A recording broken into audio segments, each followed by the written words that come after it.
la France est finalement un élève moyen parmi les 34 pays de l'OCDE. Ce qui est intéressant cette année, c'est qu'on voit malgré tout, et on en avait déjà parlé dans PISA 2006, une augmentation de la proportion d'élèves en échec scolaire. En compréhension de l'écrit, elle représentait 15% en 2000, elle représente 20% en 2009. Donc c'est un signal d'alarme qui avait déjà été tiré en 2006. Finalement, ce qui sauve le système d'éducation français, c'est une proportion d'élite qui est toujours aussi importante. La proportion des élèves les plus performants dans PISA en France est vraiment supérieure à la moyenne des pays de l'OCDE, que ce soit en compréhension de l'écrit ou en mathématiques.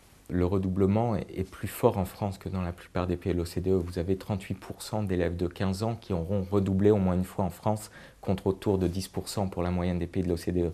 En général, les pays où on redouble ont de moins bonnes performances que les pays où on ne redouble pas. Vous avez le Canada, la Finlande, la Corée, le Japon, l'Australie, la Nouvelle-Zélande qui sont toujours parmi les bons pays. Et une grande nouveauté cette année, Shanghai, donc la ville de Shanghai, pas la Chine, qui participe à l'étude PISA pour la première fois, qui arrive en première position. Il est intéressant d'ailleurs de noter d'un point de vue général que les pays asiatiques, que ce soit Macao, Shanghai, la Corée ou le Japon, réussissent très bien dans l'étude PISA 2009.